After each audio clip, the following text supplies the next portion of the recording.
We are a go. Okay, welcome everybody. We're continuing to read My Search for Answers, Truth and Meaning by Kwame Shakur, and we're happy to have him in the room with us. We will be reading chapter 13 today, and I want to give an introduction and stuff, but I would like to start out for anyone who has not heard it, and even those of us who have heard it. This is sponsored by the Second Rainbow Coalition. So we're going to start out this time by reading our preface and our statement of unity for the Second Rainbow Coalition. Would anyone like to volunteer to read this? I can read it, sis. Okay, Veronica, go ahead on.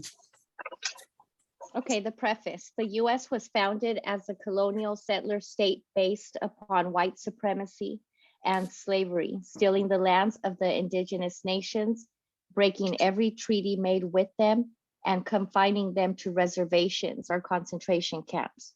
As the country became more powerful, the eagle sunk its claws into other nations, making war on Mexico and grabbing its northern territory, invading Cuba, Puerto Rico, Hawaii, and the Philippines, and either annexing them outright or making them colonies or neo-colonies.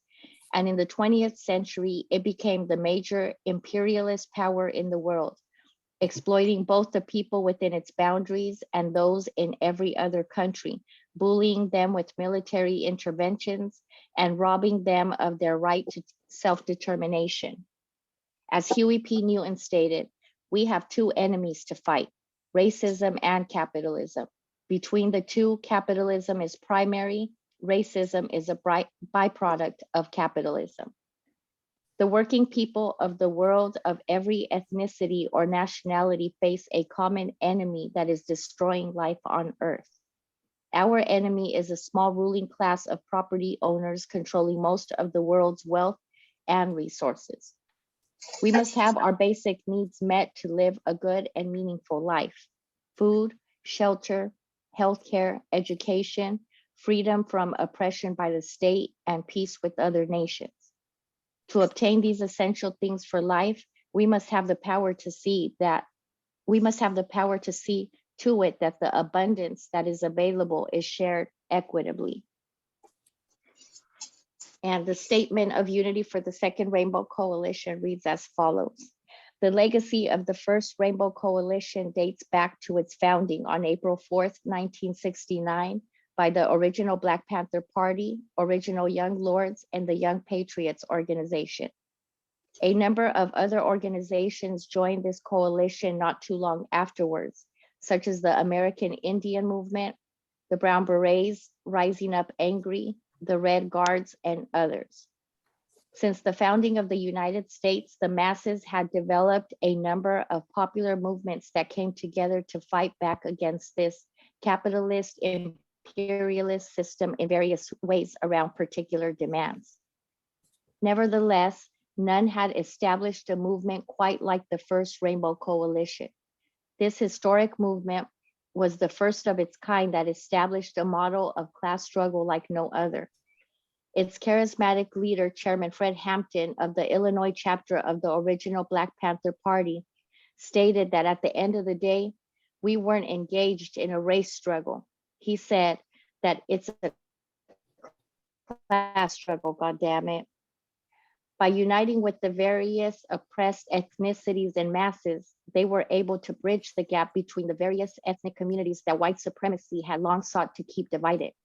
This class solidarity equipped them with the material basis and class consciousness to see their common class condition.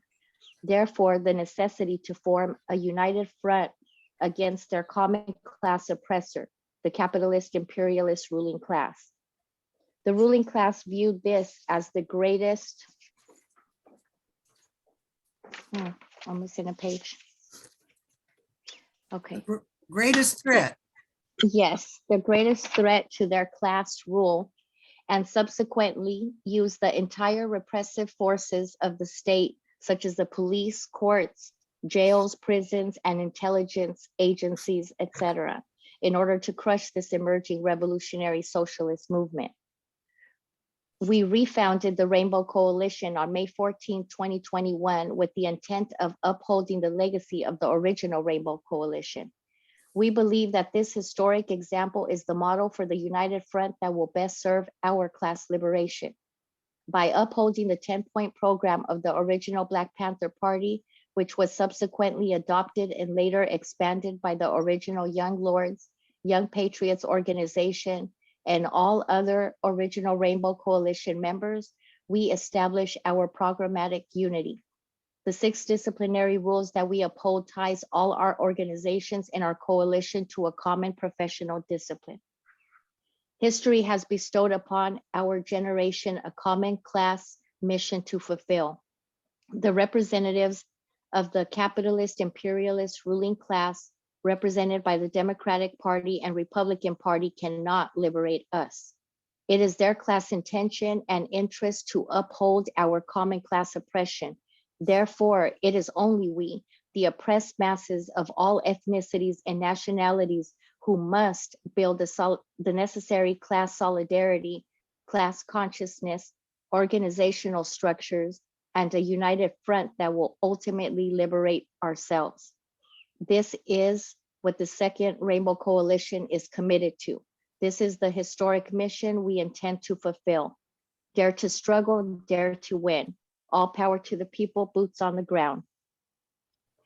And then we have listed here all the members of the coalition: the New African Black Panther Party, the American Indian Movement, Indiana, Kentucky, White Panther Party, the Green Party of New Jersey, Poor People's Army, La Mesa Nacional de Brown Berets, FURY, which stands for Feminist Uprising to Resist Inequality and Exploitation, NASO, which stands for North Alabama School for Organizers, the New Era Young Lords, SURGE, which stands for Showing for Racial Justice, Guardian, and the Guardian Rebellion. Okay. Do we want to read the 6 disciplinary rules? I have those, so I'll go ahead and read them.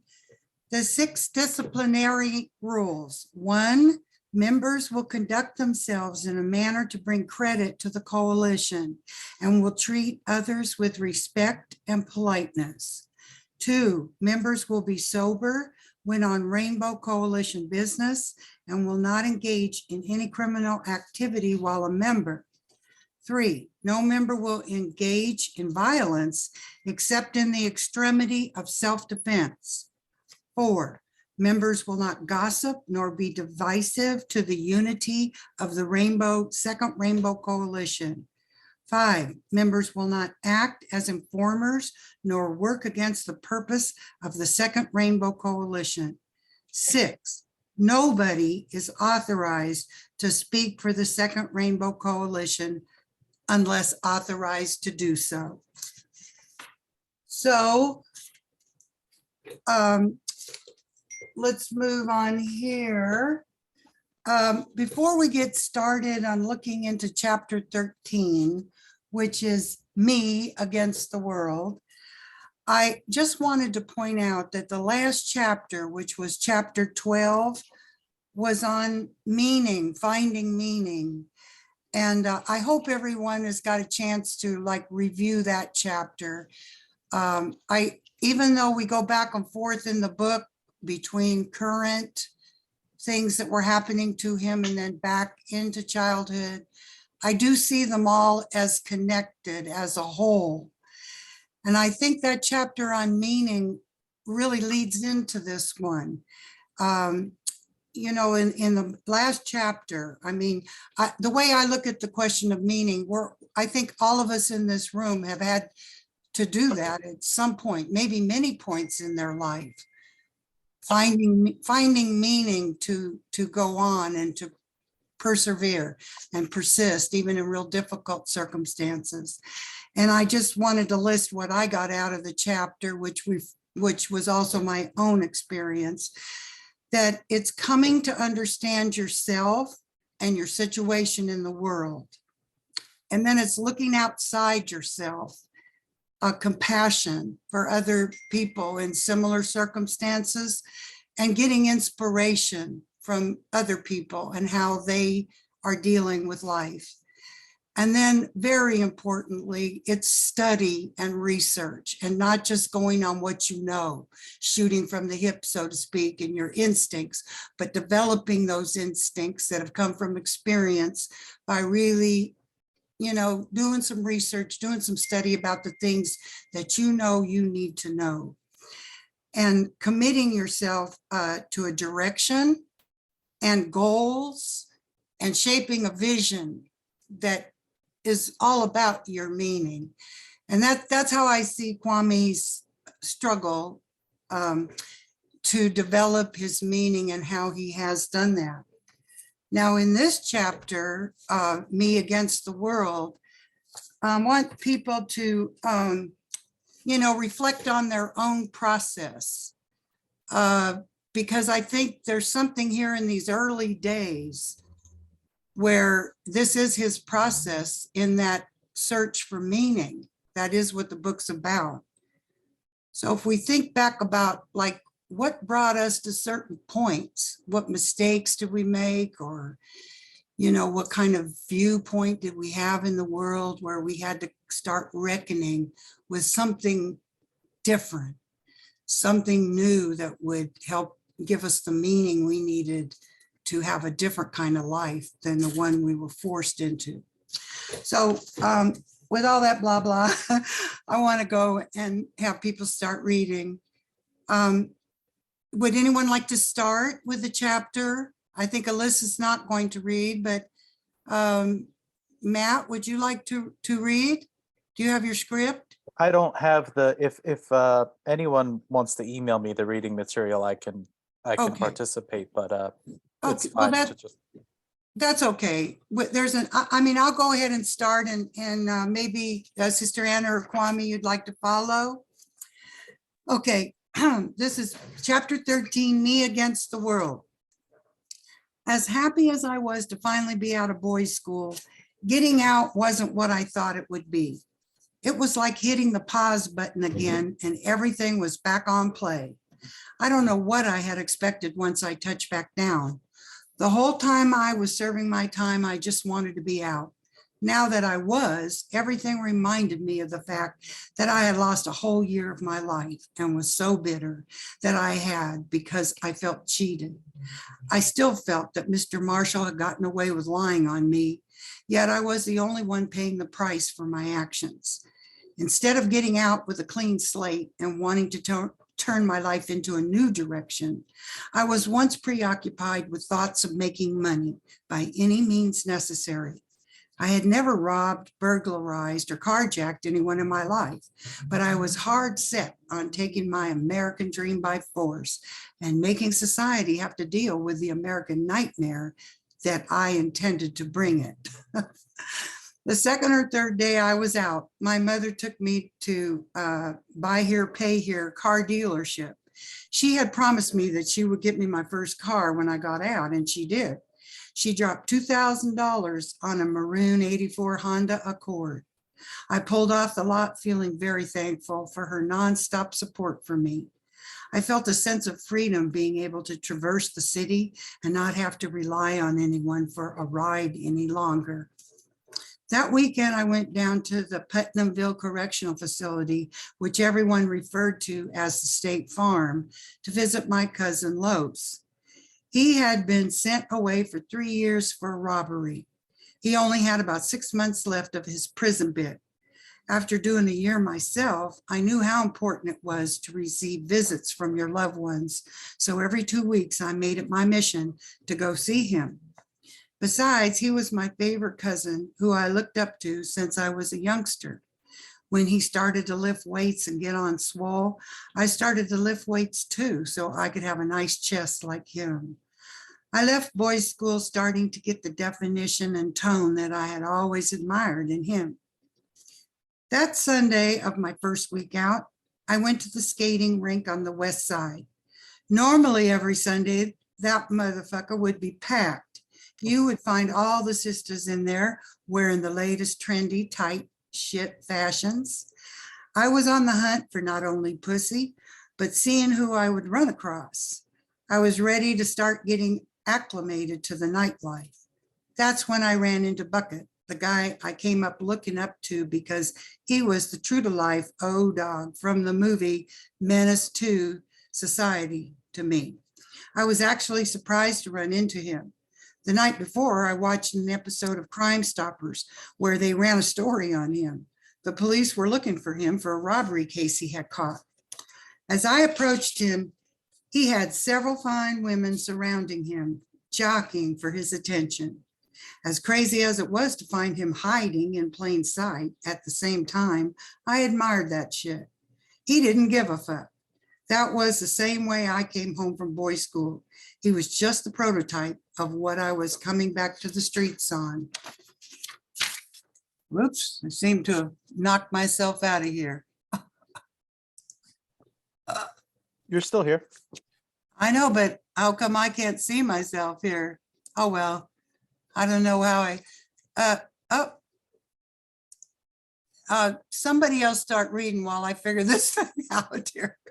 I can't see anything here, so I'm trying to figure out what button to press. Go ahead. Can somebody else take over? Sister Anna? Okay. Thank Sure, you. Thank you, hon. sure, no problem, sister.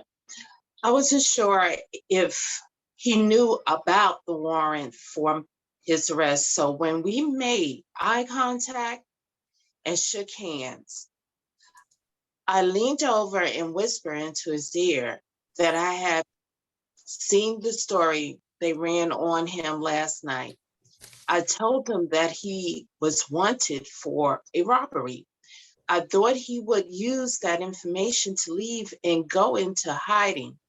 Instead, he looked at me with a knowing look, dismissed it was a smirk, and simply said, I know. As ironic as it may seem, I admire his response because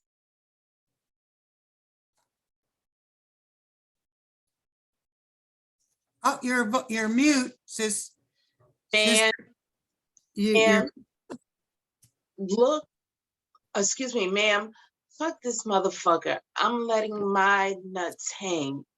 I internalized that moment and told myself, if I ever found myself in that same situation where the police were looking for me, I would approach the heat that was coming down on me the same way he did.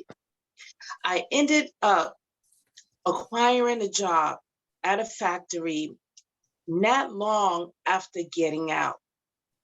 It was cool, little gig since it was located only 5 minutes away from my parents' house. I think the work environment was one of the most unique ones I ever ran across. A lot of the people who worked there was either on probation, ankle monitoring, or had been in prison before. If I'm not mistaken, even my supervisor has served time in the joint. I enjoy working there because of our breaks. We would leave and go smoke weed together and then come back pumped up and share war stories with each other. Everybody knew I had gotten out of boys' school, so I would find myself talking about the shit we had done in there.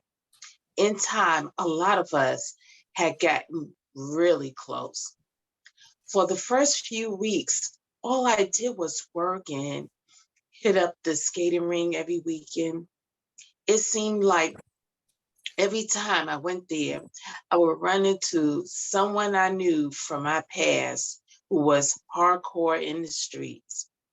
One weekend, I ran into Anton. I would tell he was heavily into streets just from his conversation and disposition. We both had made dramatic changes in our lives since our days playing Little League football and basketball together. We exchanged numbers and he told me to hit him up if I needed anything. I knew that he meant by anything. I figured I might take him up on his offer sooner rather than later. The weekend I ran into Harry at the skating rink changed the trajectory of my whole life. The time we had done in boys' school together, we were all right, but not necessarily hanging buddies like that. He was mainly trying to be a role model for the staff to get out. I was playing their role too, but I was always on something. I didn't mind contradicting that role by getting into a, wait a minute, I'm skipping, getting into a fight here or there, or organizing my crew to be the top klitsch in the cottage. However, when I ran into him at the skating rink, I noticed that he was on the same thing I was on. He was ready to start becoming a predator on the streets as well. I also noticed that he seemed a lot rougher around the edges since the bright smiles I whispered him we're in boys' school. I would tell that life was taking its toll on him. He didn't have the same level of support I did to a large extent. He was struggling to take care of himself. Economic survival by any means necessary was his motivation. It was mine as well to an extent. But I had a chip, on my shoulder that fueled me more than anything. I was bitter and I was angry at life myself. It was only nature for him and I to link up. Later that week, I drove around looking for someone to purchase pistol from. I was ready to start robbing motherfuckers and building up my robbery team. I was driving around 2Gs on the west side. I ran into another dude that I had been in boys' school with named Little Lewis. I had met him one of the times I was sent to Cottage 13 for a fight I had gotten into. He didn't get to hang out, we didn't get to hang out long, but when I ran into him in his neighborhood, he reminded me from boys' schools too. At that time, he was on the corner selling dope when I pulled down on him with I'm sorry, y'all. A few of the guys. I told him that I was looking to buy a pistol, stopping what he was doing. He took me to his house to show me one he had for safe.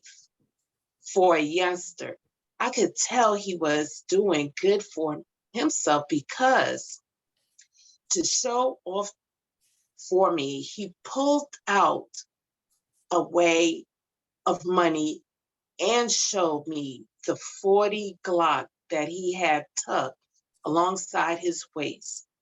He told me he wasn't trying to sell the 40 though. Ain't going to lie, for a split second, I thought about robbing him with his own gun, but decided against it since I was in his neighborhood and I figured I would have a hard time getting away without his guys gunning me down. Besides, I actually like him, so I left that thought subsided and just accepted the 32 caliber pistol he ended up selling me. I nearly had no desire to kill myself if I didn't have to. If I wouldn't rob him, I knew I wouldn't have to kill him since he knew me and I would have to be looking over my shoulder from there on. I don't remember the year that little Lewis got killed, but he ended up becoming a statistic of the streets. I think back to the day I bought that pistol from him and wish I would have been able to offer him a different opportunity with his life than the money I gave him to continue the life he was living. Rest in power, little Lewis. From that day forth, Harry and I began doing carjacking on a regular basis. One night, we would carjack someone and then stash the car in an apartment complex not too far from the location we had acquired it. That way, if I had a GPS on it, they would have located before we would take it on a robbery. It got to the point that we had so many cars parked in the apartment complexes around the northwest side of town that we would sometimes forget where we had stashed some of them. Hmm. Again, for me, it wasn't always about money. I love the thrill of welding the power out of life or death over a person's head. I don't care about, I don't care how big or bad someone thought they were. That would have dissipate quickly as they stared down the barrel of a gun, praying they would escape that counter with their life. I like that feeling. It was one that got my adrenaline pumping and surging through my body. Wow, the everyday drudgery of life made me feel powerless and in a rat race to be somebody. Carjacking and robbing people made me feel invincible, as if I were someone who would temporarily assess my power over there. In time, we started and just robbing random drug dealers, but actually going into businesses and robbing them too. I was really becoming numb to that. I was doing to people in my community. I was growing more and more heartless and sociopathic. I said that because I was losing all empathy for others. I began to feel people on my prey and the meaning to an end. I was a wolf and everyone that in my circle was sheep. I had no problem victimizing, although I said that we did have rules. One thing we would never do was rob senior citizens or put kids in harm's ways if we knew any were around. Besides those two no-nos, I don't mind taking from anyone under any circumstances. I remember one time a guy in my job told me that he has someone who would pay us for stealing our car parts off a Mustang. Well, neither one of us knew how to take a car apart, so we just rolled around town in a stolen car. Still, we came across someone slipping in their Mustang and carjacking them. After we stashed it nearby, we came back the same day and met up with my guy from work. I was shocked when we pulled up to a legit business and we went in to negotiate with this white guy who owned a car shop. It made me wonder how many other businesses were there across the country that ran legit businesses while conducting businesses in the street. I think we got 2,000 for that deal. Harry and I got $700 apiece, while my guy took $600 for being the middleman. I was cool with finding middlemen that would help us flip whatever I just hated coming across people who fronted like they had the connection.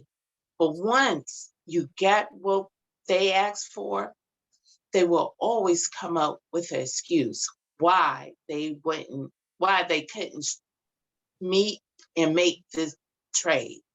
Like I mentioned before, I had no intention of killing anyone, but a few times I would have liked to pop a few of the middlemen that played us like that.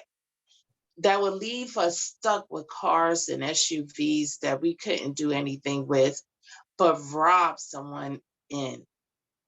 But we always had enough of those on deck. I didn't like taking penitentiary chances for people who was basically fronting. Instead of retaliating, though, I just left them alone and chalked up our loss and tried to think of another scheme. Catching a case and going to prison was a real possibility every time we made up and went out on a lick. I remember one time we had stolen this car that didn't go as planned because we have gotten a chance to stash it in an apartment complex. The police had caught sight of us as we passed them on the street. They quickly whipped around and hit their lights on us. We hit the gas and tried to lose them by bending corners and running red lights. Unable to do so, we decided to find a location to bail out the car and split up. Well, instead of finding that location found us. We crashed the car in a ditch. Sister Anna, you're mute again. Yeah, all these calls are coming in, and I'm at this point when we crashed the car in a ditch and all bailed out and ran. There was another guy with us on this one, so they tried to jump us out of their car and chase all three of us in different directions. I knew one thing after doing a year in boys' school, I had no plans on going to prison. We all lucky got away, but both of them had to walk and run probably 10 miles before they made it to a place of safety on the other side of town. My car wasn't too far from where we crashed it. So after I got past their parameter they had set up, I was able to make it back to my car and get away. This was the first high-speed chase I had been able to get away on, but it wasn't, wait a minute, it wasn't be my last. Wait a minute, but it wouldn't be my last. Every time I escaped them on foot, it made me feel invincible and untouchable. Oh, You want me to continue? I was thinking, Kwame, you want to read a little? If he's there, if not. Yeah, I'm here. I Oh, had to okay. unmute myself. All right. It says, when I got out, I stayed in touch with a number of my guys who were still serving their boys' school time. Brains was the first to come home. Not too long after him, our guy Royal had gotten out. Royal was in Cottage 5 with us for only a few months before they sent him to Cottage 13 for about 6 months and placed him on long-term status. I don't think he even gotten into a fight before they decided to put him on administrative segregation. I think they feared him because he was much bigger than most of us in boys' school. Besides, he had been to boys' school once before, and they pretty much chalked him up as a misfit because he fit the stereotype of most black males: big, strong, and aggressive. White fear was what he was guilty of. If he would have stuck around, he would have been a part of our United Soldiers clique too. Not too long after he and Brains got out, another guy named C-Note was released as well. We were all cool with him, but he was one of Brains' Vice Lord's homeboys, so they had an even tighter association. I remember when he touched down, he invited all of us to his homecoming party, and we all showed up together to it. As soon as we walked in, everybody there was flamed up. That was the first time I had ever attended a Vice Lord party. Since we came with C Note, we didn't have any problems. In fact, they were real cool, really cool. Roya and I was watchful still.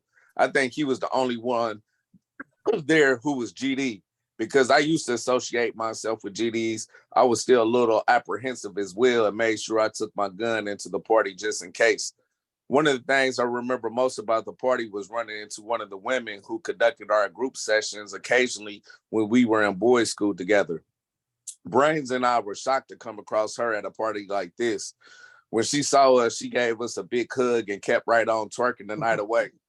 I think we stayed only about 30 or 45 minutes before a number of us decided to hit up a nearby 21 and under club Harry and I attended often. The Vibe was one of those hole-in-the-wall clubs that was packed every Saturday. All the gangsters, drug dealers, stick-up men, and hot girls could be found there mixing and mingling. Sometimes it would be so packed that it smelled like underarms and hot ass in there. But I didn't mind. Because I went there most weekends to cop another female who I could eventually end up fucking a week later on the regular. That became a problem because some of the sisters I had copped weeks before would have a problem seeing me dancing with other women. To avoid those problems, I stopped going as often. But I had suggested this spot for all of us to mob out to this night because I wanted all my guys to have some fun now that they were home. We all had made a pact that if anything jumped off while we were at the club, that we would all stick together. Luckily, nothing did, but we sure wasn't running away from it. On the low, I think we were all hoping that it had gone down. We were itching to shut that motherfucker down that night. The Vibe, like I said, was one my choice of club to hit up anytime I wanted to go out. But then again, there wasn't a whole heck of a lot of choices to pick from. Indianapolis has started shutting down a number of the under 21 clubs due to the high number of shootings and incidents that would occur. I was there that night. I was there the night Uptown was last open when they had a shooting inside the club as well as the numerous fights inside and out. That was a bad night for me and my female cousin that I had come with. One guy punched my cousin Amy in the face, was scared to hit me. My cousin's boyfriend Shannon showed up at the nick of time, or they might have jumped me and my cousin Chanel too. I credit Shannon for most of the beatdown we gave to them dudes that night because I wouldn't have been able to take them on all by myself. After that night though, I normally went to any under 21 club with at least one of my guys if I ever hit one up. This one Saturday, it was just Harry and I who hit up the Vibe. As always, I had a lot of fun. After it was over, we went to our separate cars. I remember when I pulled off and made a U-turn into this alley near the club, a car rammed me on my driver's side and causing my door to fold in. I was about to get out and attempt to exchange the insurance information when a truck pulled up behind me real fast, cut me off from the back. It was clear to me that both vehicles were working together. The car that initially rammed me tried to drive ahead and box me in, but I smashed my car into them and sped on to the main street to get away. I had carjacked enough people before to know that they had bad intentions. I'm not sure if they were trying to rob me or what. I just knew I had to get out of that alley quick, fast, or quick and fast, or it wasn't going to be good for me. As soon as I peeled off onto the street with both vehicles in pursuit, a policeman who was directing traffic that night hit his lights and pulled all three of us over. When I exited my car, the driver of the car who had rammed me jumped out of his car, ran up to me, and shoved me right in front of the police. I had my hands up in the air the whole time because I figured he would take us both to jail if I had showed any aggression back. The officer quickly ran over to us and told him to go back and stand by his car. "Are you all right?" the police officer asked me. "I'm fine." "You don't look like you are. It looks like you got yourself in a little situation," he said with an annoying look. "Do you have license and registration?" "Yes." I pulled out my driver's license, went into my glove compartment and gave him the rest. He walked over to the other driver and got his driver's license and registration, and then went to his car to run our names through the system. While he was doing that, a guy walked back and forth in front of my car talking to someone on his cell phone as he mugged me. It was clear to me he was with the guy who had rammed me and the other people in the truck who had pulled in back of me. Back in 98, this was back when very few people carried cell phones. Most street dudes still only carried beepers, and pay phones were still a common occurrence. Whoever these guys were that I had this run-in with, I was sure were big players in the streets. I wasn't the type of dude who looked for the police to come save me. And I sure as hell wasn't a snitch, but I would be lying if I said I wasn't happy that the police officer was there at that moment that day. He may have unknowingly saved my life. When the officer came back to my car with my driver's license and registration, he realized I wasn't going to say anything more than I had already said. So he took it upon himself to ensure that I made it home safely that night. Look here, he said with a concerned look in his face. I don't know what you have gotten yourself into. Let me see. I don't know what you got yourself into, and I see you don't want to press any charges, so I'm going to let you leave first. I'm going to give you 5 minutes head starts. I want you to go straight home, okay? Okay, I said. I jumped into my car and pulled off. I didn't go straight home though. When I got far enough away, I found a gas station and called Harry and told him what had happened. I was wondering where he was the whole time I was getting jacked or whatever that was about. His response made me laugh into the payphone. He said his car had broken down on him on the opposite side of Hardy's. I found that hilarious at the time because I was possibly about to be jacked on the opposite side of that same Hardy's in that alley. That wasn't the only situation I found myself in that I can look back and laugh at. As much dirt I was doing on the streets, I would have never thought I would find myself on the opposite end of the stick. I remember one day I was coming back from my break at my factory job, and this car was in front of me riding real slow. I think anyone in back of this car would have gotten frustrated with how slow they were going. We weren't on a regular road. We were pulling into the area where all the factories were and driving through the winding roads that led to our separate job locations. I tooted my horn a few times, but they just started going even slower to piss me off. Getting fed up with this shit, I called myself trying to barely tap their bumper on purpose as they was driving about 10 miles per hour. Instead of barely bumping them, my whole front end of my car folded up like a folding chair. There wasn't even a scratch on their car, but I had to accomplish my mission somewhat because this white dude jumps out of this car, runs up to me talking shit, and then swings on me. I sidestepped his punch, grabbed him, and slammed him to the ground. As soon as I mounted him, I started to go into work on his face, grounding and pounding him. I probably got about 5 punches in when I felt someone grab me from the back in a full Nelson. He did some type of wrestling move and got on top of me.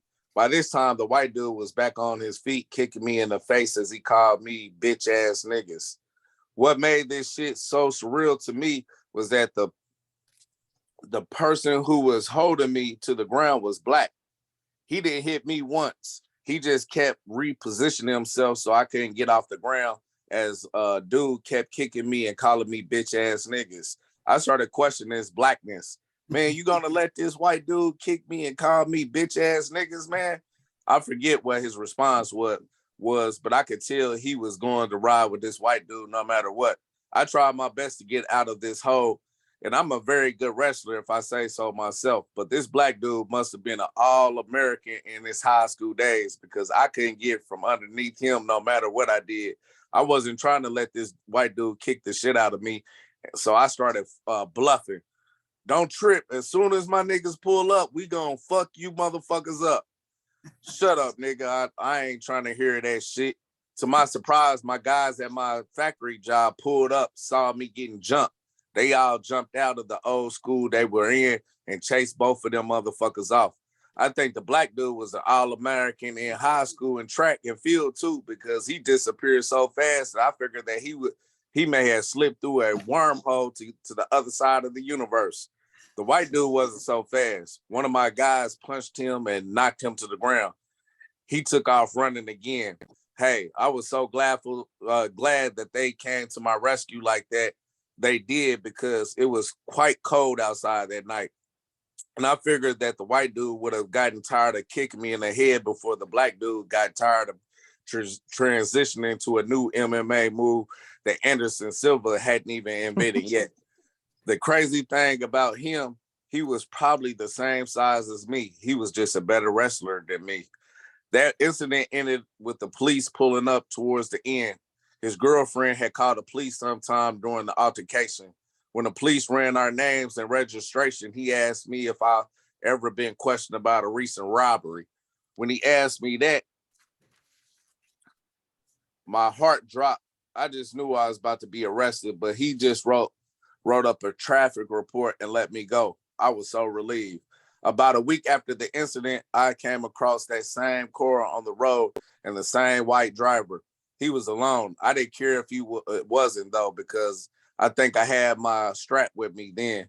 I was just going to beat the shit out of him again, but do him even worse, since he called me a nigga and didn't have Anderson Silva with him. When he saw my car, though, he sped up and weaved through the nearby apartment complex so fast that he got away. I never saw him or his car after that. Veronica, do you want to read, or Shamako? Do you? Anybody? Shamako's not here. Oh yeah, I- that's right. He left. I can read I can whenever you read. want me to. Oh, Okay. oh, okay, Veronica, and then we'll have. Well, let's see. We got you want Yeah, to? that's not, I think that's that last piece, right? Yeah, Yeah. that's a page and a half. Okay, so I guess Okay, Veronica will take us out then. okay. I Okay. had read the Statement of Unity. If Matt wants to read, he can. Oh, okay. Matt, For you want to diversity. pick up from there? Sure. Okay, go ahead. Around the end of March, I ended up getting another job at a plastic company called RTP. This was the first job I acquired where I was actually making more than my dad. They were paying me $9.50 an hour. I believe they offered benefits and an opportunity to move up in the company as well. All I did was mixed ingredients in a huge blender and then used a forklift to transport these big metal containers to someone on the line to feed the stuff through an extruder machine. They would then ensure at the end of the process that they came out as these little plastic pellets. I actually loved that job, but by this time I was too involved in the streets. I would still work throughout the day, be hitting licks sometimes after work with one of my guys at night. My life was very contradictory around this time in my life. While I was becoming more hardened by the things I was involved criminally in, my relationship with my stepfather had improved tremendously. I had made it my mission to get out and approach that differently. I know I had given him a hard time growing up throughout my teenage years, but I was starting to realize he wasn't so bad after all. Some of my own anger issues and contempt for life I had projected onto him unfairly, and I wanted to make amends for that by how I treated him. My biological father and I had pretty much patched up our relationship while serving my time in boys' school, so even that relationship was on a solid footing. I just came out with a chip on my shoulder with life that I couldn't shake, and that was causing me to make a lot of bad decisions. Around the end of March or early April of '98, one of my biggest fears came to fruition. Brains, Harry, and I went up to Anderson, Indiana to rob a guy we were in boys' school with. Instead of robbing him, we had robbed his cousin AK, who was a drug dealer. Well, he ended up calling the police on us, as I mentioned previously in my prologue. I got away, and both of them got locked up for it.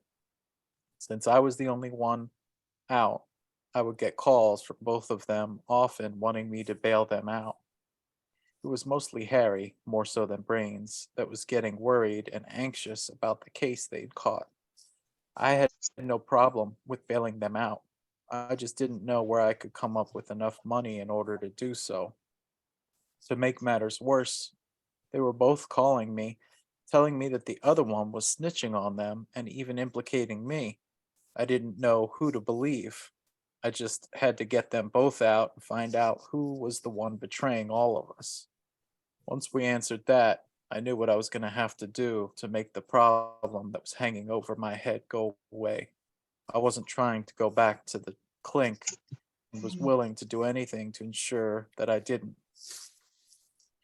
For the next few weeks, I laid low, went to work every day, and on the weekend spent time with Peaches, since we had just started talking after meeting each other at the Vibe. I was really feeling her, and I didn't want to lose her to the penitentiary already. I had never met someone who I clicked with so well.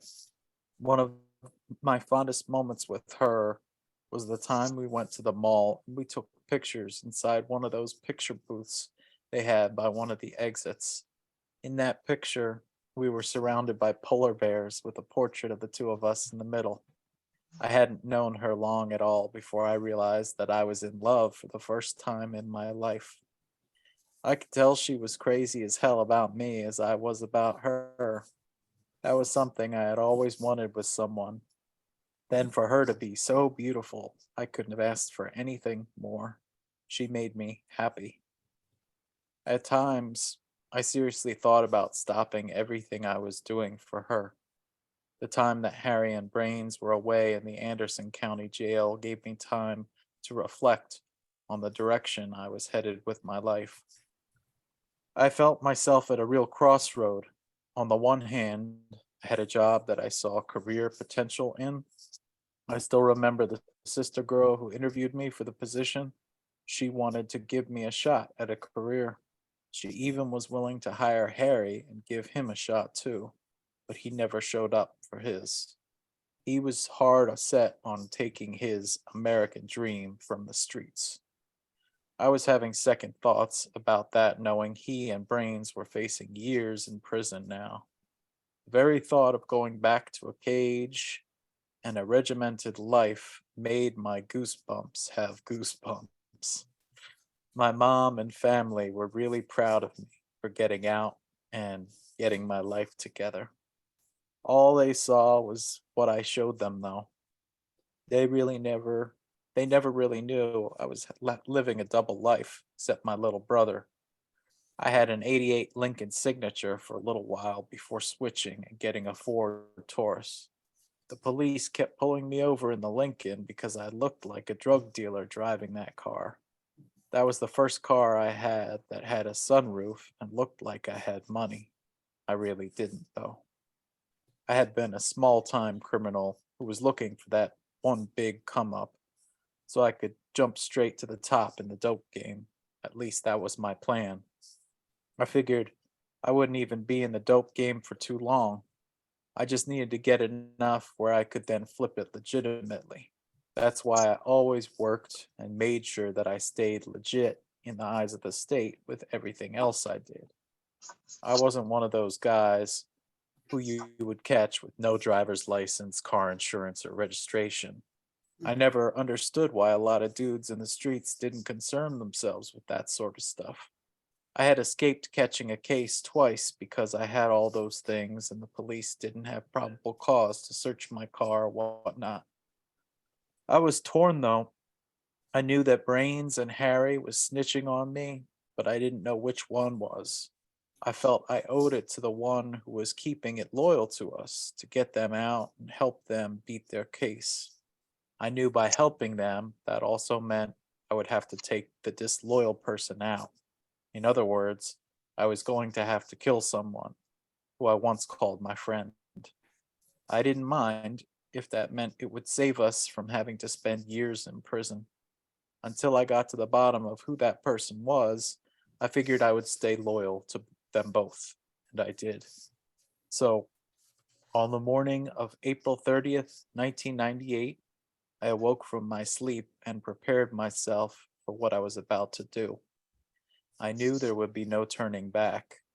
There was no question in my mind that by the end of the day, my life would never be the same. I jumped in my car and headed to the People's Bank. Like Pac said, it was me against the world. Thank you, Matt. I guess just to get started on our discussion, maybe we have about an hour, and then I think I'd like to stop at 3 and do a little short game. Somebody's going to win a prize. But I'll just start by starting the discussion by saying that one of the things that I reflected on it after I read this chapter was things that like I got in trouble for. I was a bad girl. What brought me there? What brings a person to the point where they start to become a sociopath? They don't care who they hurt. And I'm not going to say I hurt a lot of people. I hope I didn't. But I know that my activity, I was criminal, and I wasn't criminal in the good sense that, I was maybe like seditious, like I am today, but, like stealing and things like that.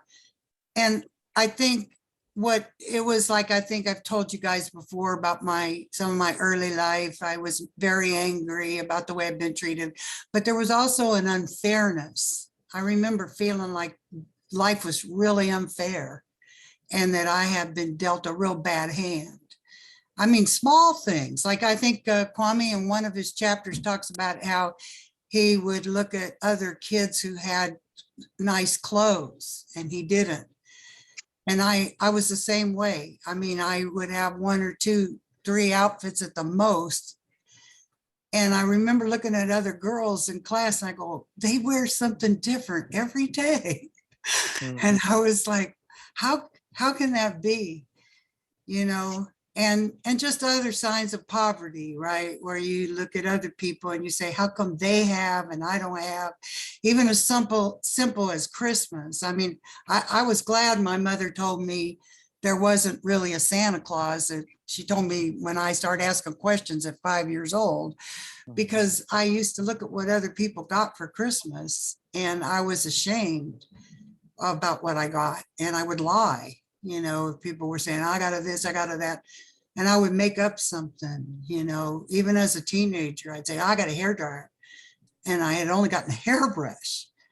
So, I mean, it's things like that where you feel like things are unfair and you are out to equalize your chances. And I feel like some of that is kind of what was in this chapter too. Would anybody like to say anything about how it struck them in the chapter? Yes, sister, I agree with what you're saying. And like Sister Veronica, the ending is what got me. And it brings us to the 2-point platform of the Panthers, in which they say, number one, we want freedom. We want power to determine the destiny of our Black community, not only Black community, but oppressed community, where we believe that Black and oppressed people will not be free until we are able to determine our destiny in our community ourselves by fully controlling all of the institution which exists in our community. Because as we see that you would do whatever you can to survive. And sometimes, like what the cop have done, he did not press the issue on of the who's and the what's, but he seen why based on the circumstances to let Brother Kwame or Dayon to go and give him a 5 minutes because it seems like a setup. I think it was kind of a hit. I may be wrong in saying that, but that's what I gathered from the read today. But it shows that, yes, we are exploited in this, imperialist capitalist society where some people don't understand, except they should get what they deserve. But what is what we deserve when there are some people who live comfortably in a position and see what had happened in the read with Brother Dayon, that it was wrong. But who do we say that is wrong when we are exploited by a system that does not make sense, like capitalism? Right. So it brings us back to, 2 and 3 of the 10-point platform, where we want full employment for our people. Brother Kwame was fortunate to work even at a place that provide him employment, but is it that type of employment that can really sustain him or his family compared to other people in the community or outside the community? And you see there was an imbalance, it was an unjust. Where the Panthers even mentioned, we believe that the federal government is responsible and obligated to give every man employment or a guaranteed income. We believe that if the American businessman would not give full employment, then the technologies, the mean of production should be taken from the businessman and placed in the community, so that the people of the community can organize and employ all of his people and give a high standard of living. And this go back to my father, who have tackled a whole system where he thought he had backing from the community just to provide the youth in our community with a quality life after school. And I mean after school, where they won't be targeted or marginalized to gun violence or be dead by next week. And people were so afraid of the system, where my father has said, the heck with it. If he got to be the sole representative, he will be just that. And that's what he have done. And to make a long story short, he had cursed out people, gotten beaten down to the point where, I always wondered if the next week will I ever have a father?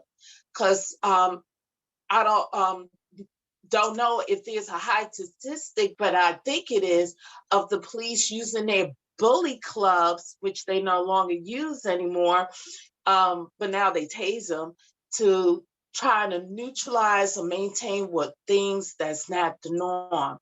And my father always wanted a safe haven for our children, our youth, where he was able, his lone self, to take out the police authority who used to from a basement where they used to change clothes, and turn that area into after care program, where the parents would not have to worry about their kids, especially those who was a latchkey kid. And to end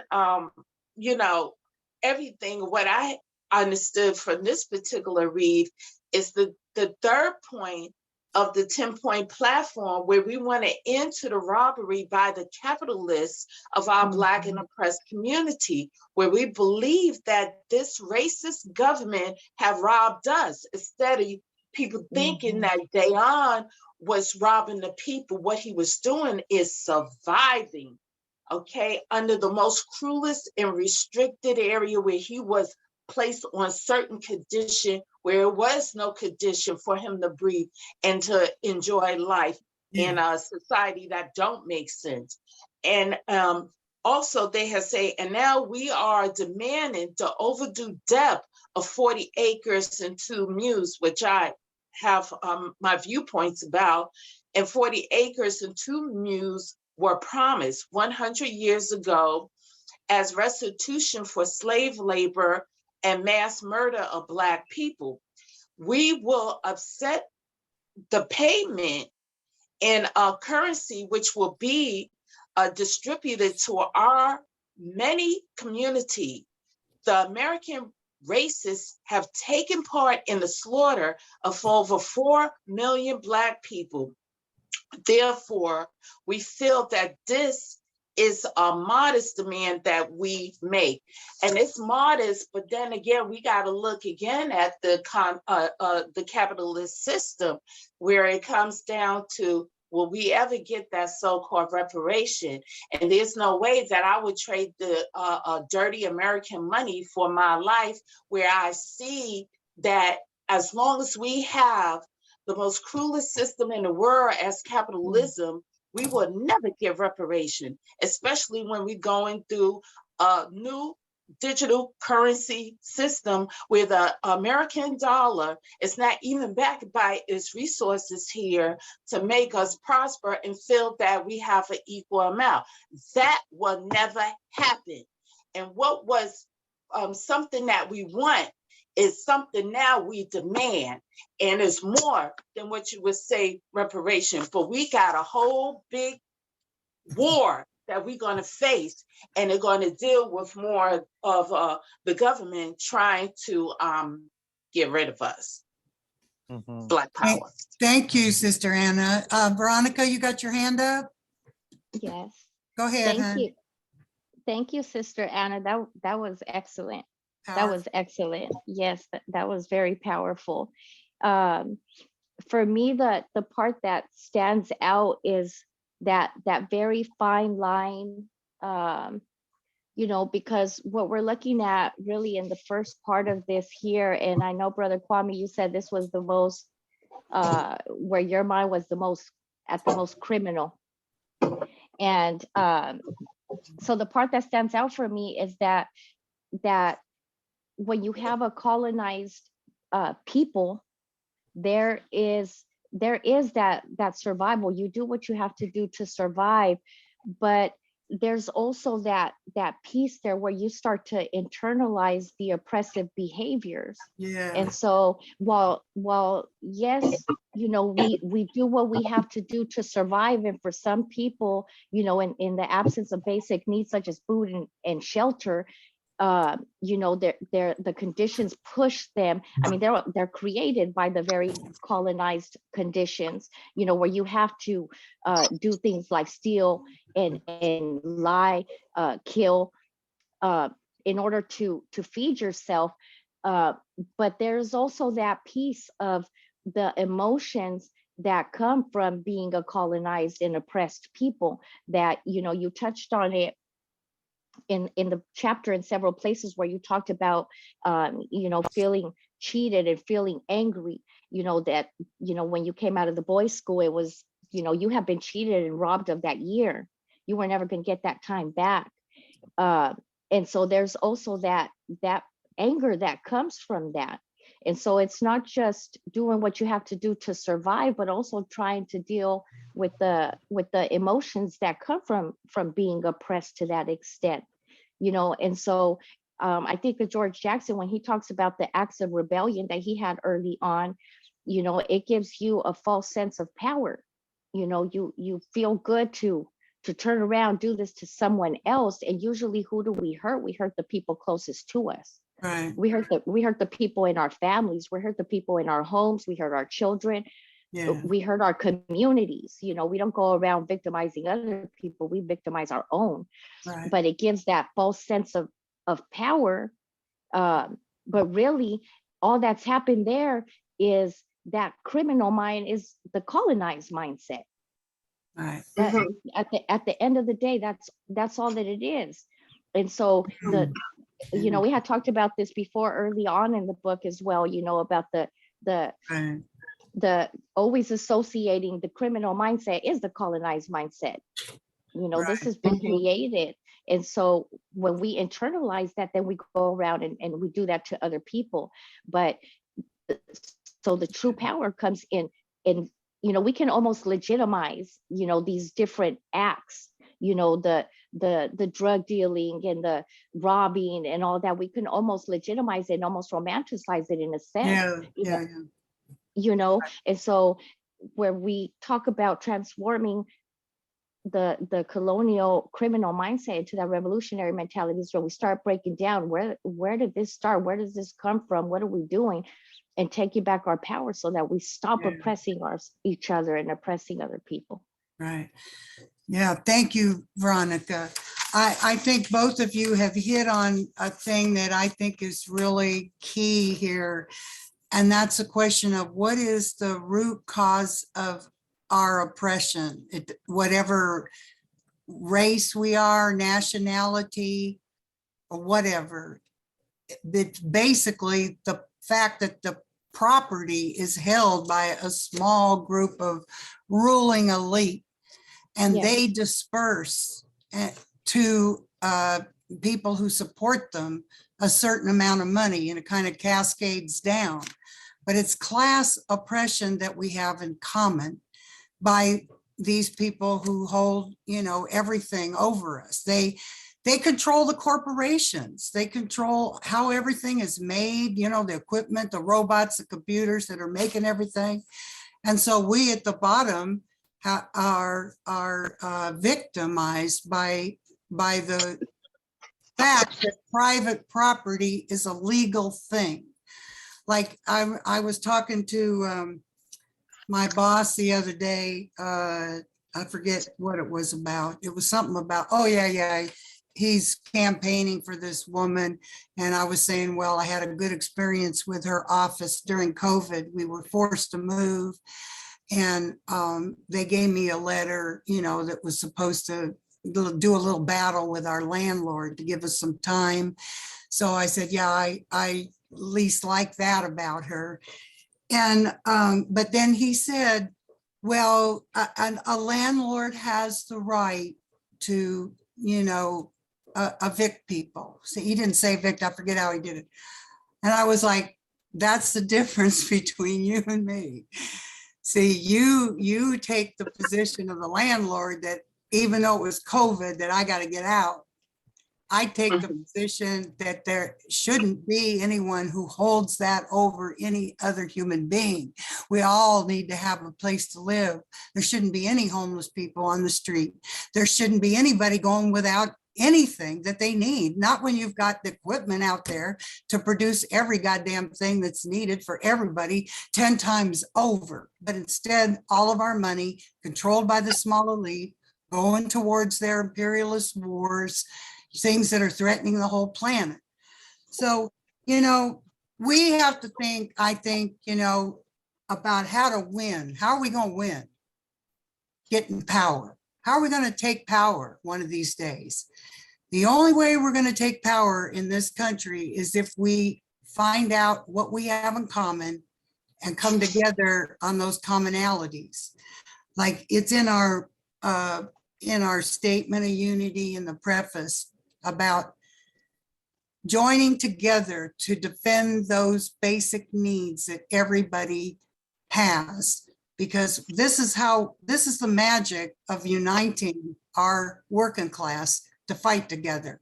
Even though there are separate issues here of colonialism and reparations, various kinds of reforms, there are commonalities that our class can come together on. And these are the things I think that will be the glue. This is how we're going to win. This is the only way we're going to win. This is a great big giant ass country. And the working class, like Kwame was pointing out last time, we are the majority. So, and the part of that working class that's suffering right now is so huge. It's in the millions that we could be a huge, powerful force, but we have a big job to do because we're 4 or 5 people sitting in this room, and there's millions of people who need the information that we all know. We have to find a way to talk to people, to raise this level of consciousness. I noticed, Alyssa, you haven't spoken. Would you like to speak? Or Kwame, do you have anything you want to add? Yeah. Yeah, go ahead, Kwame. Yeah, I love, and we discussed this before, how Veronica categorized the criminal mentality as a colonial mentality. When I think about that, I think about the wretched of the earth. And he talks about oppressed people and how they're pitted against each other. You know what I mean? And the powerlessness that they feel. You dig what I'm saying? And when they exert it on each other, they get this false sense of power. You dig what I'm saying? But this is really the colonial system and how it reflects back in how the people internalize their own oppression and project it on each other. And this chapter right here, me against the world, me against the world. Think of that, me against the world. Yeah. That's kind of like what imperialism is. Mm-hmm. Imperialism is that small class of people that you just spoke about, Leslie, and you talked about. This is the root cause. You know what I mean? And when we think about, I think about Huey P. Newton's essay, "Prison Where is Thy," and he talks about the capitalist and illegitimate capitalist. And when the illegitimate capitalist gets out of prison, he just all he's doing is just playing along with the system. But you really didn't modify his behavior. He just played the game. You know what I mean? Right. But what he was doing the same thing. I was doing the same thing that the system does around the world when they go around and rob the whole world. You know what I mean? The bank, they robbed the whole world. I had internalized their culture and values and projected that within my community on a colonial level and oppressed my own community. You know what I'm saying? With the bank, I really, to this day, I still don't have no like feeling remorse about the bank. You know what I'm saying? These are the same ones. That's probably the only remorse I don't have is the businesses, the capitalist businesses that I robbed. Because if you think back in 2008, 2009, when the big Great Recession happened, and that was the big banks. They was robbing all the working class people, and none of them people spent a day in the jail. Yeah. You know? And this Right. is talk about robbery. This came to the defense and put up those banks. You dig what I'm saying? That had robbed all these people and caused this worldwide great recession. You know what I mean? But this is one of the things that we got to understand as people that came out of that lifestyle. We really getting rid of that criminal mentality is getting rid of purging ourselves from that value system that we internalize from this system. And we're saying that system is illegitimate. The culture that we internalize and we projected on our community is illegitimate. You know what I'm saying? And the only way that we can actually build a just society that's going to be in the interest of the people, we're going to have a new system. And it's going to be one that replaces this capitalist system that oppresses us all. So this is fundamentally how we get rid of the criminal/colonial mentality. The criminality is really this system. Root cause of it. That's what the culture we internalize and projected on our community, but it's also the one that we have to reflect internally and say, you know what? That was an illegitimate way to think and live, because it actually reinforces the same oppression that this system had imposed on us. You know what I mean? Absolutely. Really well said. Now I see Veronica and Sister Anna. Do you both still have your hands up here? Matt, you want to speak? You haven't spoken. Go ahead. Sure. Well, great. This is Hard my act to first time. follow. This is my first time participating in one of these. I've been wanting to check it out for a while. So thanks for letting me jump in. And I know Kwame, and I've met Leslie, I think once in Chicago, maybe. So great writing. I wasn't sure where I was jumping in. So it was an interesting chapter to jump into, the lowest of the low or the highest criminality, how you put it. So I'm thinking about the question that Leslie raised, like, well, how do we gain the power? How do we build that power to win? And I think one thing, the way we do it obviously is building unity, but what does that mean concretely? And oftentimes people feel the need for unity when they're down and they need help. So I think that's one way, is to sort of catch people and be around when they're feeling the shit from the system, when they're really needing it. But then there's also people who can see tools like Kwame's book and this chapter, seeing yourself in others where you may not have seen yourself before, realizing we're not that different. And I like, you know, how this chapter talks about, you at your one of your lowest points, but like there's still a humanity in you that comes through. There's still a contradictions where you can see you're a real person. You talk about like, okay, you fell in love with this woman, like thinking about giving up this life. And I feel like that's a little hint of like, when we get what we need, we don't need to like act out, and love is one of those things we need. Um, and, also like when you're in a system that's sick and messed up, we need boosts, we need highs. And like the robbing the bank was a high for some of us. Like for me, I still have problem drinking sometimes. Like I need an out. I need like a soothing agent. And like we're all gonna have things like that in a sick society.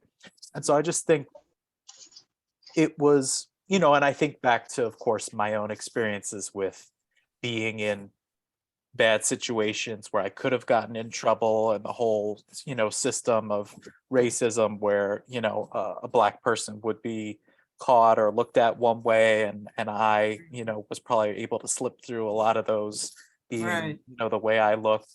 But, just to thinking of building unity and like the roles we play in the system, I feel like a lot of the examples in that chapter were like, certain people from a certain community in a certain demographic in a certain neighborhood are supposed to play a certain role. And like maybe you have the shitty job, maybe you're the single mom that's like working a job and raising a kid and trying to navigate them not getting killed, or maybe you're what Kwame was doing in this chapter.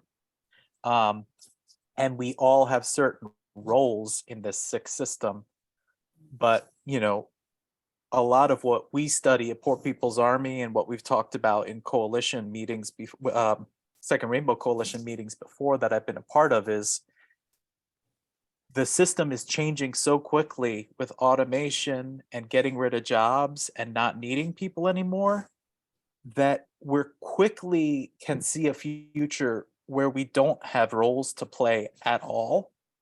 And the only thing worse than being exploited or used is being useless. And I think that we can see a future where so many of us in the working class, the underclass, are useless, are no longer needed, don't have a role at all. And if we don't build unity among that class, then I fear for what the ruling class will decide, to do with us, especially in stages where, with like climate disasters and immigration, like food shortages, they don't need to keep us alive if they don't need to exploit us or they don't have a role for us. Right. So, yeah, those are some of the thoughts running through my head. Oh, thank you, Matt. That's good. Yeah, I worry all the time about my grandson who's turning 22 this month, and he's just lost. I mean, I keep hoping that he will be able to find himself. I mean, we of course try to offer him not a solution. I mean, it means struggle. It means fighting, Yeah. and that's not necessarily what a young man wants to hear. Their whole future looks pretty dim. What am I supposed to do, and how am I going to succeed? And I don't know. I don't want to go on about that, or I'll really start crying. But I think the thing that you said that was really key is like, we got to unite around what we can unite around. Not, this ain't kumbaya. And I think, you know, like maybe once upon a time, you know, there was a thing, well, brotherly love, which I love the sound of, but it's not going to work. What's going to work is those who have a reason to unite need to unite. Those who need a home and shelter, those who need food, those who need a job, you know, those who need health care, God damn it. These are the things that will mold us as a force. And I don't know, I don't want to repeat myself. I just keep thinking of the responsibility that I have and all of us in this group have to try to figure out a way. I mean, I urge everybody to listen. Kwame and his wife, Katrina, went to an event for missing people in Florida, and they made speeches, or Kwame made a speech that was really, really good. And Sister Anna, if you haven't heard it, go listen to it, because it really touches on what you're talking about, which is building community. And one of the things they were saying is, we don't need the police if we have community. And this is the thing. I mean, if we have strong community and we have the resources to take care of ourselves, we don't need a state oppressing us. Nothing but a parasite, you know, leeching and sucking off of us constantly. And as Matt, you were saying, if we're not important to them, if they don't need slaves, then what? Them what? You know, we become expendable. Did anybody see that movie, Elysium or something like that? I can't remember the name of it exactly, but it was about a future scenario. And there were nothing but these giant robots who guarded the people on Earth who were left. And all these wealthy people were up in these beautiful paradise satellites that were flying around the Earth, and our Earth was practically destroyed. And, you know, that might sound like, ooh, that's not going to happen unless he's tripping. But I mean, we're moving towards a pretty scary thing. Somebody told me something about in LA now, they're using robots to patrol the homeless people. My husband was telling me about it. I should have listened better. But, you know, they are going to be able to not even get their hands dirty, you know, keeping track of us in all kinds of ways. Did Sister anybody? Anna has her hand up, I think. Yeah, who does? Sister Sister Anna, did you want to speak? Oh yeah, I just want to further elaborate, and I thank you, Brother Matt, for hitting it on the nail, because like Minister Malcolm X say, which I encourage everyone to read his book, because there's so much he say that makes even more sense now, as far as America oppression as well as the people. Because if you want to know where we heading, which you, Matt, as well as current elder, you have mentioned, we have to look at as our past. And for example, Blacks have built this country, in America, where we have to look, do we need the resources of the people? Because in this capitalistic system, you got three things. You got the producer, you got the resources, and you got the money. And as we continue on, we're not going to need a lot of producers. So it comes down to, and we are faced with a shortage of everything. People getting fired by the thousands, and there's like a short production of supply. What are you going to do with the masses of people? You don't need them. And as far as the system concerned, people don't believe this. Why they really fixated on this reparation shit. I'm sorry to say, but it won't make sense, because if anything, now what they're going to do is deplete us. They're going to get rid of the people. And I'm saying, what makes you think that America is at a point where they can't commit genocide like they did before? They're going to reduce the numbers.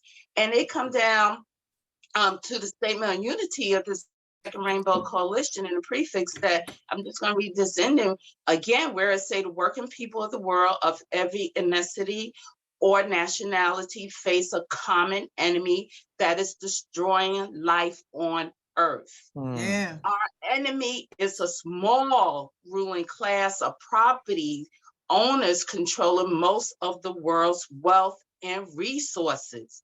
We must have our basic needs met to live a good and meaningful life: food, shelter, health, care, education, freedom from oppression by the state, where the state see that is just weighing down and draining the life out of the system of capitalism. And also it say, in place with others nation.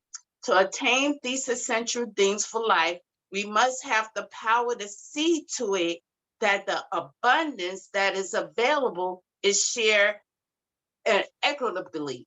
And if we see what happened now, you have a lot of people, not a lot, well, maybe so, especially in DC, you see a number of people saying that, look, the system has failed me from being a veteran, from being a nurse, from being alliances in the health field, education, where the city, and the federal government sees a crime to not have a house, to not have a home.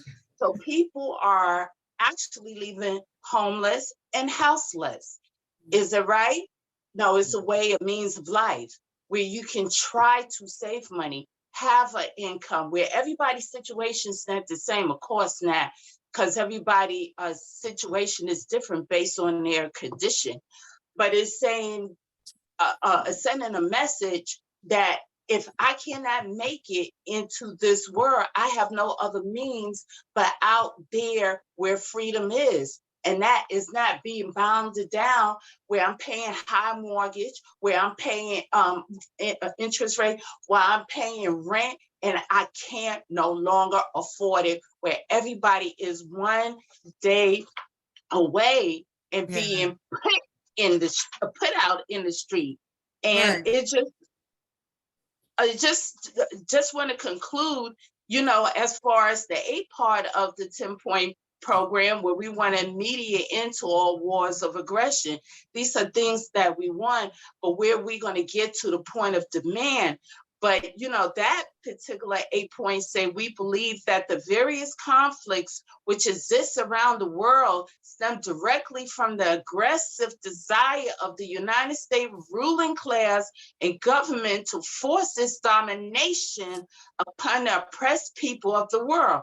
We believe that if the United States government of its lackeys do not cease this aggression war, that it is the right of the people to defer themselves to any means necessary against the aggressor. And we're seeing that now. Because if you cannot afford a home, you have no choice but to live in your van, to live in your car, and that is your home. That's right. That's right. Mhm. Amen. Wow. Well, we've said a lot of righteous things here, I think. And does anybody want to say anything more? I think this was a good chapter, but I think we've had a great discussion. Yeah, I would like to Go ahead, add on Kwame. to what I said. And again, Veronica touched on this, and I want to just put some emphasis to it. A lot of people don't take into account how colonialism brought about post-traumatic trauma to colonized people. You know what I mean? Yeah. You don't have a branch of psychology and sociology that's committed to understanding what happens to colonized people and what we call criminality. A lot of this stuff is also trauma. Like I stated in there before, this wasn't all about economic survival. it wasn't all about that. It was also about my frustration with life itself. I just couldn't articulate it. I couldn't articulate how I internalized the oppression, how I internalized the racism, how I internalized alienation of capitalism and the Yeah, alien that one feels within a colonized state of affairs. You know what I right. mean? I hope we like Franz Fanon. I thought Franz Fanon was like a genius dealing with this situation of colonialism because he talks about that post-traumatic stress. He might not have said it in that type of language, but he talked about what it looks like and what these type of things, because how the system categorized a lot of stuff in this society, it puts the blame on the individual. It takes Yeah, no accountability of the system. You know right. what I mean?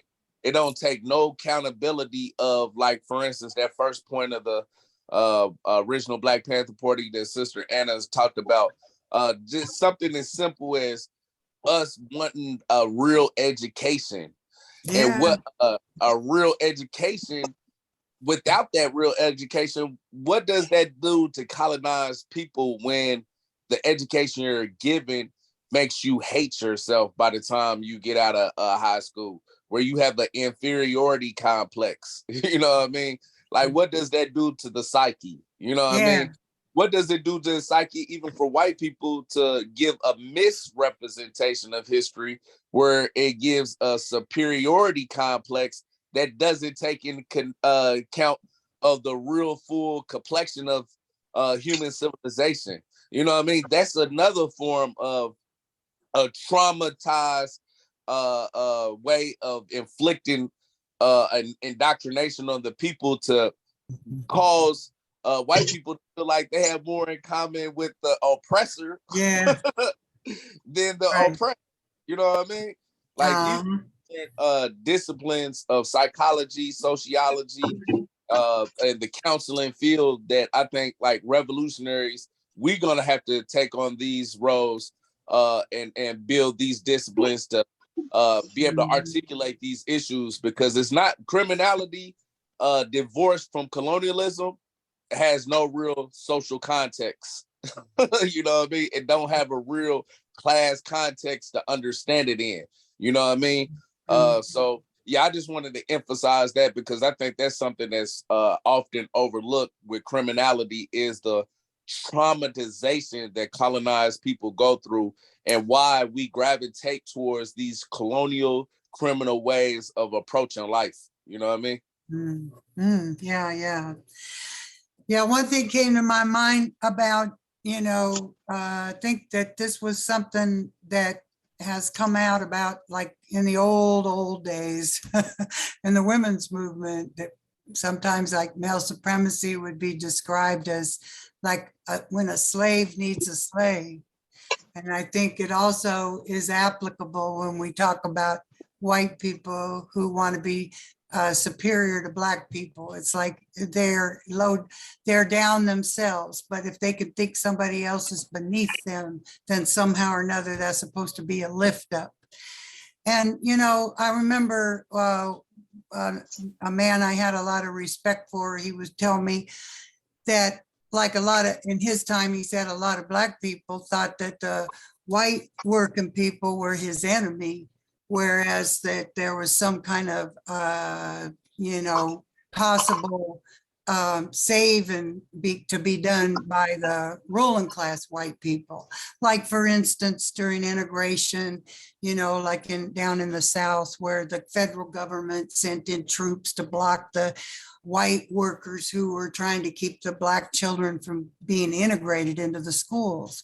So all of these things that we have been engineered, our class, our working class, even though we've had different experiences and different levels of trauma, different levels of pain and oppression. And we've got to see that as being real if we're ever going to be able to unite. That's why I keep stressing that I think what we have to do is hold on to those things where we know we have in common.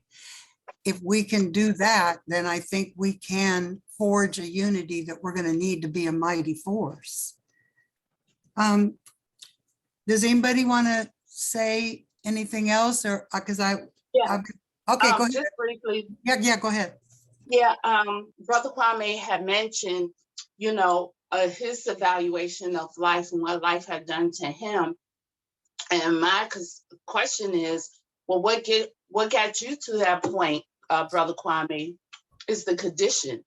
They are the condition that put you at that point, because if you're not productive, then I wouldn't say you're not lifeless, but you gravitate of whatever you can get to survive. And we have to look at all types of condition that is placed on us that put us in that mindset. So when we look at this anti-sociable activity versus sociable activity, we see that, you got the rich who wants to continue to be greedful monsters, and rob from the poor to stay on top, and those who are at the bottom who just want to make ways out of any means necessary. So it's not, Right. I see a reflection of self-hatred about life, but it just shows the condition that you are faced with, where I just see that you have done what you can, Brother Kwame, to make means out of the circumstances that you were faced. And people see it as being barbaric, but it's not compared to what the rich and powerful and elite are doing, even That's robbing welfare right. That's right. for their trips. Yeah, absolutely. Well, do you all want to stop now and do this? Matt little has game? his hand Go ahead, Alyssa, up. please. No, Matt has his hand up. Oh, Matt, go ahead. I'm sorry. No, that's all right. That's all Go right. ahead. Um, yeah, so I love the discussion on, like, the trauma and alienate. I feel like trauma and alienation are kind of two sides of the same coin, and that there's, Marx talks about alienation. Yeah. It's almost a spiritual piece to this whole conversation, that we become so divorced from humanity and what it means to be human in this system. And that's across the board. Like, as much contempt and hatred as I have for the ultra rich, they themselves have been alienated from their own humanity. And I think the greatest revolutionaries would step over everyone to win the revolution, but also see it as an advance for all humanity, even including those who are bought into the system, those who are rich, if they want to come along with us. But we are so divorced at every level of this society from our own humanity and from what it means to be human, which is so much about community and relationships and the basic necessities of life being shared as a community to make sure everyone survives. So I was thinking about that, but then also coming back to the question of unity, because I am always trying to think practically about, well, how do we fucking win? Like, it makes me think, I'm happy to have groups like this where we're studying, we're thinking about ideas. And I think we do need some kind of vanguard of people or self-studied people that can help train more leaders. And that the flip side of study is practice. And practice has to be catching people when they're down, when they're thrown out of the system. So that's a lot of the work that I do in Poor People's Army, is like, okay, people that are homeless, people that can't have access to healthcare, people whose children are taken away, people who are, in prison, blah, blah, blah. Like, really practicing that work of catching people while they're down and building community. And then I think another major missing element here for winning and unity is eventually we're going to have a political party of our own that gets these ideas out, and not that can be elected into office to win, but to actually like drive a stake through the system and just show that, okay, it's not the Democrats, it's not the Republicans, it's not the system at all, but a political party to give voice in the electoral world, in the community, to these ideas that we have, and to build unity. I agree with you on that, Matt. I think that what we're in right now is like we're on the path to our emancipation as a class and to changing this world, really, because I think like Sister Anna was pointing out, I mean, our country, we're in the belly of the beast. This is the leading offender and danger to the entire planet. I mean, I've been watching these, so-called balloons getting shot out of the air, and it would be funny if it wasn't a closer step towards, the inevitable, which is an all-out shootout war. It's been nothing but proxy wars being waged by, the US against China. I mean, that's who they're really after, because China is becoming more powerful than them and more influential than them, and they will not take that. So they are the ones who are going to decide whether it's time now to really, throw it down and go to the wall on this thing. And we're talking about the annihilation of millions of people, maybe the destruction of the planet. So that's who we're dealing with. It's more than just some greedy bastards. They are that. But they're greedy bastards who want to continue to be in charge forever. So, they're going to have their communism, right, amongst themselves, and we're going to have shit. So unless we turn this thing around. And I think that one of the other things I wanted to say was that I think, like, one of the reasons I really like that speech that you gave, Kwame, in Florida, was because it was an appeal to the people. It's like, I mean, I don't want to make a big deal about discussing Vanguard or something like that, but this small group of people is not going to do it. It's going to mean millions of ordinary Americans are going to have to go, you know what, I'm done. I've had it. I know that I don't have to live like this, and I can change it. So it's our communities starting to stand up on their own to, I want to read you guys something, because I was thinking about what inspired me, like in terms of meaning, and different things, different people. But here's something that when I first heard this sung, I cried. And see if you know it. Arise, ye prisoners of starvation. Arise, ye wretched of the earth. For justice thunders condemnation. A better world's in birth. No more traditions chained shall bind us. Arise, ye slaves, no more in thrall. The earth shall rise on new foundations. We have been not, we shall be all. 'Tis the final conflict. Let each stand in their place. The international working class shall be the human race. That is the international, the communist anthem that used to be sung in this country when, I mean, at one time the Communist Party in this country had 3 million members. I think I can imagine them by the thousands taking that to heart.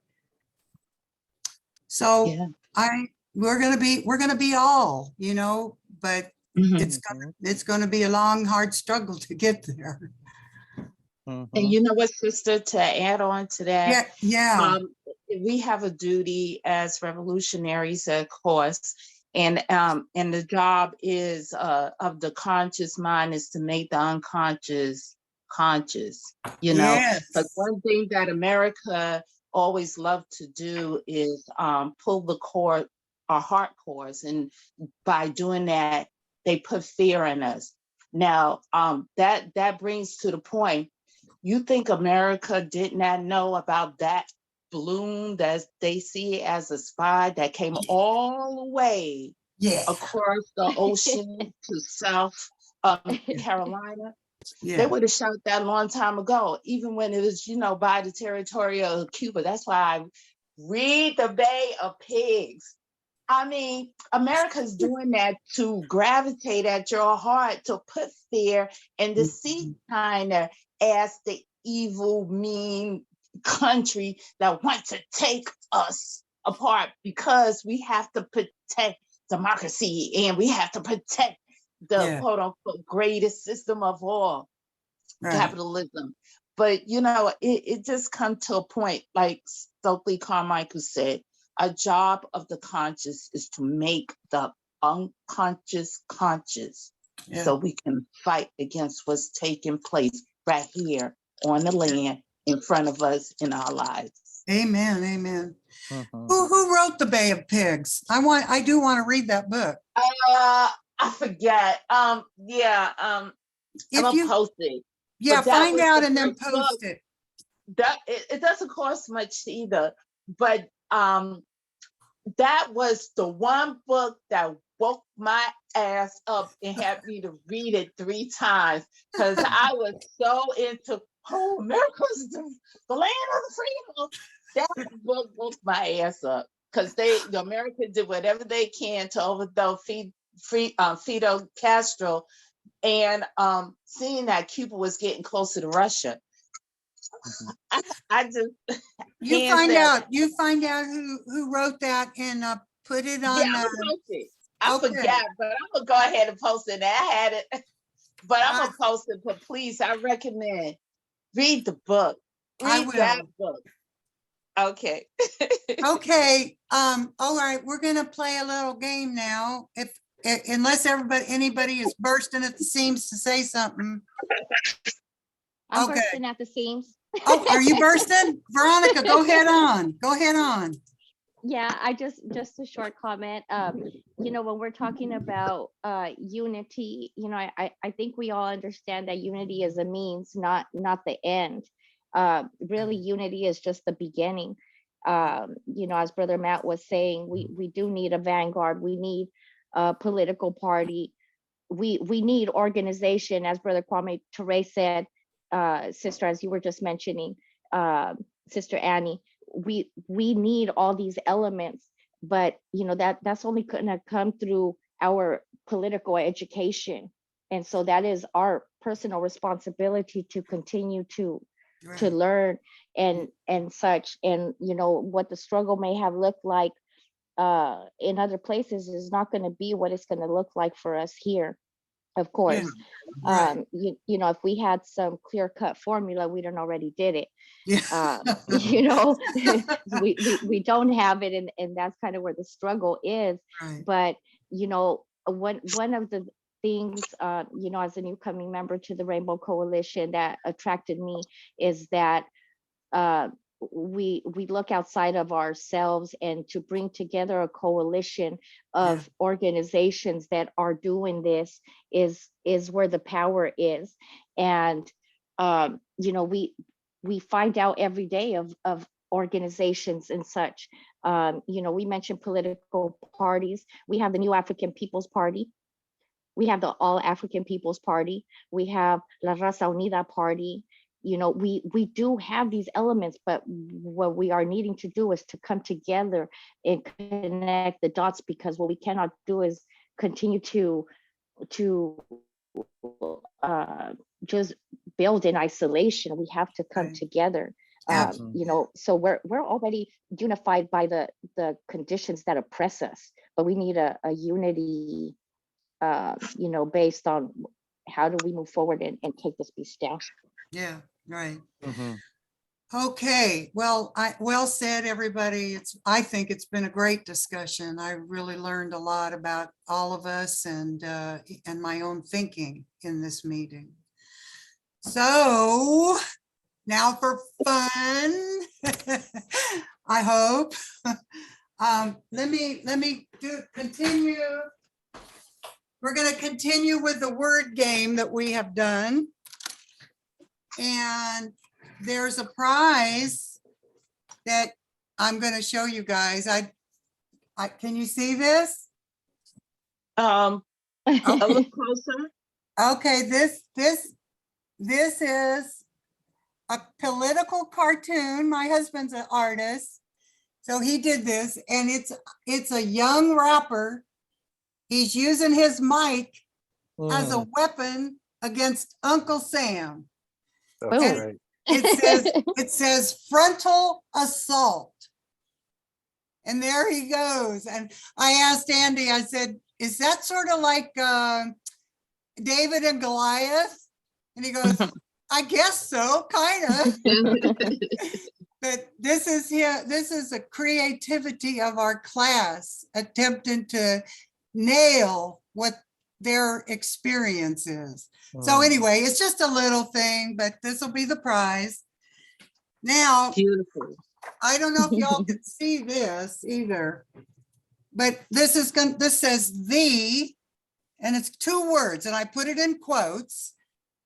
1, 2, 3, 4, 5, 6, 7, 8 letters on the first word. 1, 2, 3, 4, 5 on the second word. And the hint is that in the chapter, this is what Kwame said he was after. The, in quotes, American Dream. oh, I was thinking. Oh, we should, I should have disqualified you. After all, you wrote the chapter. Sister, you could have thrown in, just changed the spelling of American and thrown in the 3 K's instead of the C. That'd have thrown them off. I would have thrown all of you off. But my second clue was going to be, but what he got was the nightmare. Oh, yeah. Okay, well, Kwame, I already have your address. It looks like I'm going to steady be mailing you things. Yeah, I wanted that art drawing. I was like, okay. Yeah. That's mine. That's mine. I thought you would, but I will tell you about another drawing. I'll show it to you right now, because I think you might want this one too.